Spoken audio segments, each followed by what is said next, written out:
Bonjour à tous et bienvenue sur Tuto Blender. Dans ce Quick Tips, j'aimerais vous montrer comment réduire vos nœuds pour vous aider à simplifier ou à rendre plus lisibles vos arbres nodaux. Donc on va garder le cube par défaut de sélectionner et on va aller dans l'éditeur Shader Editor qui est ici. Donc ça c'est un éditeur de type nodal qui vous permet donc de créer, modifier les matériaux de vos objets, mais ce n'est pas le seul éditeur nodal de Blender. Je pense par exemple au Geometry Nodes ou au compositeur de Blender. Mon astuce fonctionne dans n'importe quel éditeur nodal de Blender.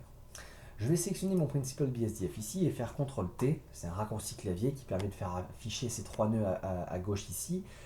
J'ai accès à ce raccourci clavier parce que j'ai activé un add-on qui s'appelle Node Wrangler, qui est présent dans Blender par défaut, c'est juste qu'il est désactivé par défaut. Donc si vous voulez aller dans les préférences des add-ons et activer le Node Wrangler, vous aurez accès à ce raccourci clavier, CTRL-T. Lorsque vous avez un nœud sélectionné qui a une entrée color, ça va vous afficher les trois nœuds à gauche qui sont ici.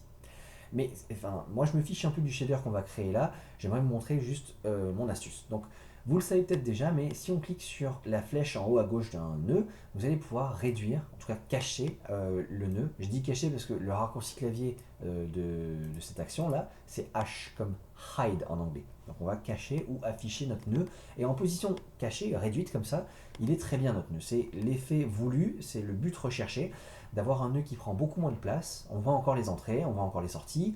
On a le titre du nœud. D'ailleurs, petit aparté sur le titre, mais si vous allez dans la région à droite, la région avec le raccourci clavier N, vous allez aller dans l'onglet Node, et donc vous voyez le nom, et en dessous, vous pouvez assigner un label à votre nœud. Donc si je marque test, par exemple, ici, on voit que mon nœud s'est renommé test. Ça, c'est très puissant, c'est-à-dire qu'en plus de gagner de la place en réduisant, en cachant vos nœuds, vous pouvez en plus sélectionner les nœuds importants en fait, de votre arbre, et si vous prenez le temps de les renommer, de les relabelliser avec quelque chose de cohérent, qui a du sens, vous allez augmenter énormément la lisibilité de votre arbre nodal en fait. Mais, alors bien sûr, il y a un mais quelque part. Cette astuce fonctionne bien pour des nœuds simples comme l'image texture qui est ici, mais si on s'attaque à des nœuds plus complexes, plus mastoc, comme typiquement le Principal BSDF qui est juste à côté, à droite, on va se heurter à un souci.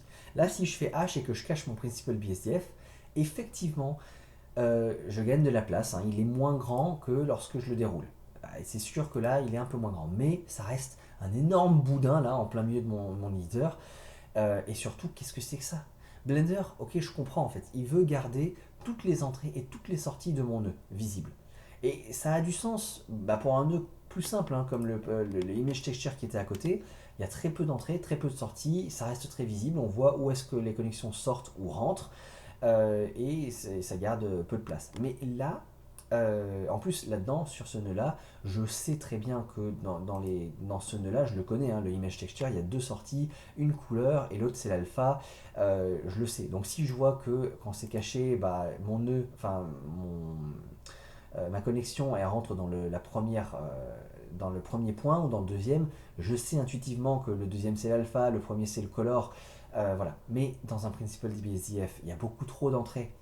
Non seulement on va pas pouvoir se souvenir que c'est rentré, c'est plugué dans le 1, 2, 3, 4, dans le huitième ou quelque chose, déjà ça c'est pas productif du tout, mais en plus on voit même plus dans quel point ma connexion se fait. Même si je descends mon nœud jusqu'ici, je peux avoir un doute sur est-ce que ma connexion se fait sur le premier point jaune ou le deuxième qui est en gris. Voilà, donc on perd, on rentre dans un extrême qui est mauvais, qui est moins bon. D'où mon astuce d'aujourd'hui qui fait que en déroulant ça, voilà, je vais non seulement non pas cacher le nœud entier comme ça, mais je vais cacher avec CTRL H cette fois-ci toutes les entrées et toutes les sorties qui ne sont pas branchées à quelque chose, à un autre nœud. Donc CTRL H ça permet de réafficher si c'est caché, donc c'est une opération booléenne, ça fait oui ou non.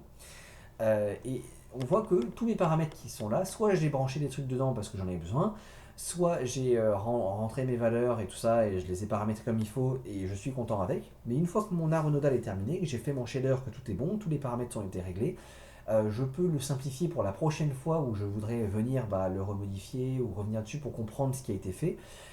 Et je peux venir cacher avec CTRL H toutes les entrées et toutes les sorties.